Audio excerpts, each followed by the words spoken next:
In front of a camera, Tom explains his wife self-deleted on their wedding day. Then he shares the whole story, which happened a few months ago. Tom and his girlfriend Eve read an ad from a company called the Millennium Project seeking married couples for a research study. It'll last 30 days and the payment is $50,000.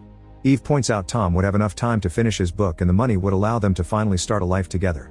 They aren't actually married, so they agree to lie. Before meeting with the scientists for an interview, Tom reveals he's bought a ring and proposes to Eve so they can marry after the experiment is over. Eve accepts and notices the numbers 923 are engraved on the ring, so Tom says that's the day she stole his heart. Then the couple meets with the director, who explains he's studying the honeymoon phase and why that feeling eventually fades.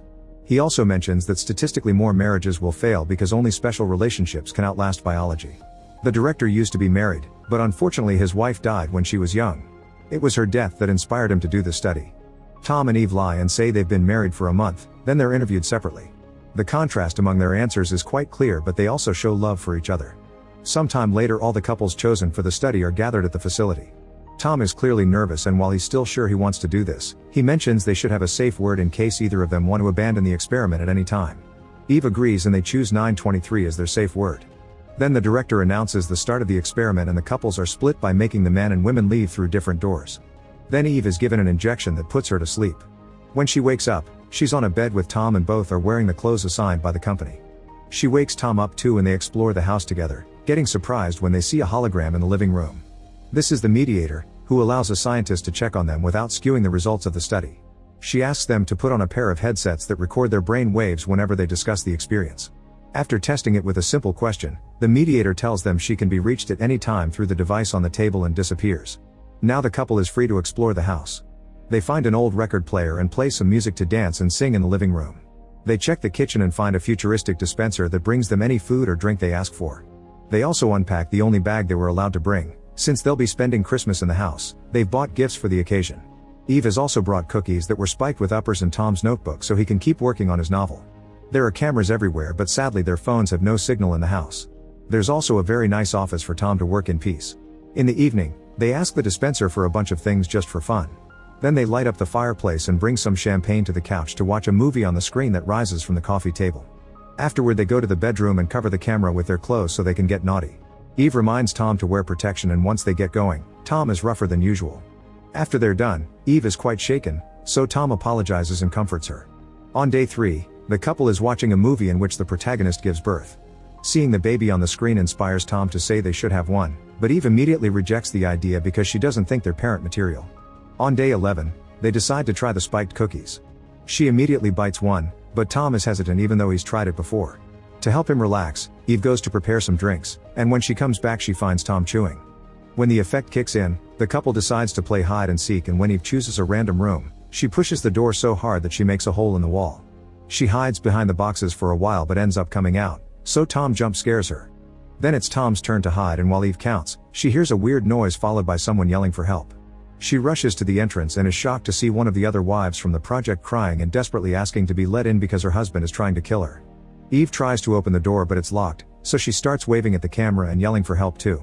At that moment the husband shows up, hits the woman's head against the door, and carries away the body. By the time Tom comes to the entrance, the people are gone. They ask to talk to the director, who appears as a hologram and tells a crying Eve they've checked the system and all the other couples are fine. He even shows her the footage, which shows Eve in front of the camera but nobody outside.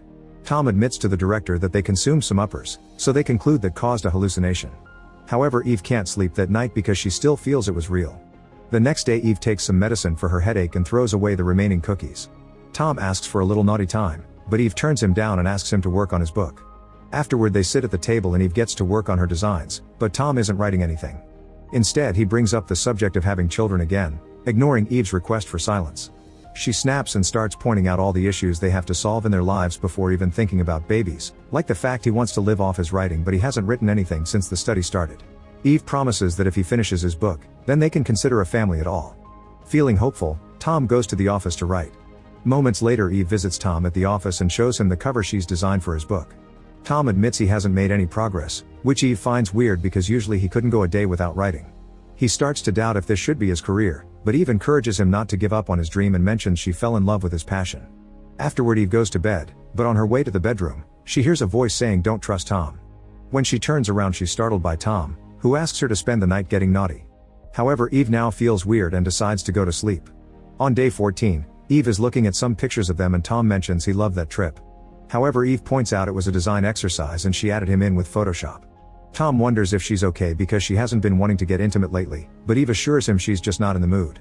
In the evening after Tom has gone to bed, Eve gets in contact with the mediator because it was her voice who told her not to trust Tom. The mediator says Tom isn't the man Eve thinks he is and admits that judging from the files, she hadn't expected the couple to make it past the first week. Before the mediator can say more, the call ends. That night Eve can't sleep, so she goes to the office to check what Tom has written so far, only to get stuck on the dedication that shows his love for her. Tom finds her and Eve decides to ask him if he's messing with her, revealing what the mediator said. She also asks him if he really ate the cookie, because he used to be the one with bad hangovers after it. Tom gets angry and accuses Eve of not trusting him, implying they should break up. A desperate Eve says she does trust him, she just feels things have felt off since they entered the house and the mediator has made it worse. Tom points out it must be part of the test to drive them apart and swears he'd never lie to her, causing Eve to hug him and apologize. From then on, Eve decides to keep up a more positive attitude and starts covering the house with Christmas decorations. When the mediator tries to talk to her, Eve just covers the hologram light to get her out of their lives. The next time she looks in the mirror, she notices she's gaining some weight. Meanwhile, Tom has been in his office writing a lot, and when he finishes decorating, she rewards him with some naughty time in front of the fireplace. However, as soon as he kisses her, she asks to stop and pushes him away, saying his kisses feel different. Tom keeps on kissing her to prove her wrong and won't stop when she asks, so she bites his lip and causes him to push her to the floor. For the next few days, Tom tries to convince Eve that things are fine, but she doesn't believe it. By day 20, all her illustrations have become incredibly creepy. That night Eve wakes up when she hears a noise coming from the hole in the wall and looks through it to discover Tom talking to the mediator. Tom tells her that Eve doesn't trust anything and that she isn't stable, so he wants help for her. The mediator announces they'll prescribe her a light sedative. Furious, Eve rushes to the living room and Tom says it was the mediator who rang, but Eve points out she never heard any ringing and that Tom isn't wearing the headset. She also goes to the dispenser and finds the sedative, throwing it at the mediator when she mentions she hasn't been checking in daily and accusing Tom of treating her like a crazy person. After telling Tom that the mediator is manipulating them, Eve leaves in a huff. That night, Eve feels sick and runs to the bathroom to throw up in the toilet. Remembering she's getting fat and has been pissing nonstop, Eve calls Tom over and tells him she's pregnant. Tom is very happy, but Eve is panicking. She wants to leave and talk about their options. The idea of even considering terminating the pregnancy makes Tom furious and he starts insulting Eve, calling her a bad mother and asking her to hide her pathetic depression for the sake of Christmas. Afraid, Eve plays along. On day 25, the couple exchanges gifts. Tom is excited to get a movie on Blu-ray, but Eve points out he hates that film and she bought it as a joke. Eve gets a curling iron, which she doesn't like very much. When she tries it out in the bathroom, she gets frustrated and throws it in the trash. Afterward, she joins Tom on the couch, who accuses her of not making an effort. He also wants to talk about the baby, but Eve shuts him up by asking about his book. An argument ensues and Eve says Tom isn't acting like himself, but Tom just leaves to get more popcorn. Eve uses the chance to call the mediator and ask for help, but the mediator says she can only observe and not interfere. Crying, Eve admits they aren't married and that somehow she's 6 months pregnant, but the mediator only replies that Tom is playing her and disappears. Desperate for answers, Eve goes to read Tom's notebook, and to her shock the only novel pages are the ones he wrote before entering the house. All the stuff he's been writing here isn't his story but an incredibly long list of baby names. Eve goes to confront Tom, who says he hasn't been able to write because Eve has been pressuring him. Furious, Eve yells at him and throws the notebook before leaving. Later in the bathroom, Eve kicks the trash can in frustration and finds all the protection they've been using. To her shock, they're all leaking, and when she checks the wrap, she discovers Tom has poked holes in it on purpose. She also sees the curling iron and gets an idea. Moments later, Eve invites Tom to have a bath with her.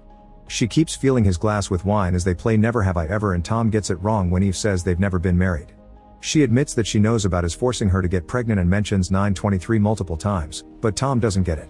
Upset, Eve goes to the kitchen and steals a knife, which she hides when Tom comes to bring her to bed.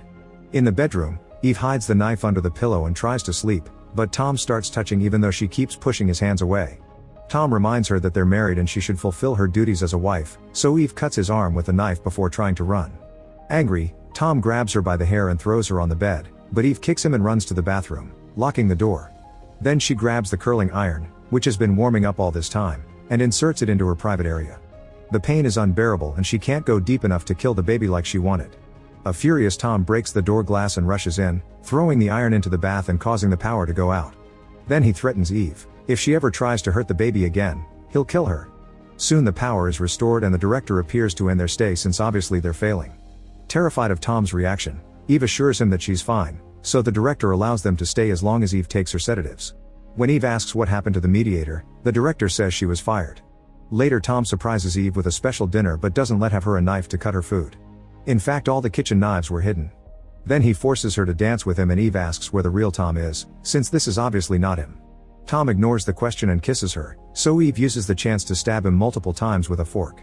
As Tom falls, Eve grabs the knife from his meal and runs to the hole in the wall, which she makes bigger to step inside. By walking through a narrow corridor, Eve finds a door and comes out into the research facility. When she hears someone coming, she enters a random room and finds a bunch of sleeping women who look all exactly the same. On big screens, all the couples from the project are listed under memory mapping and the woman from the bed is classified as clone. There's also a butterfly flying around, known for its access to genetic memory.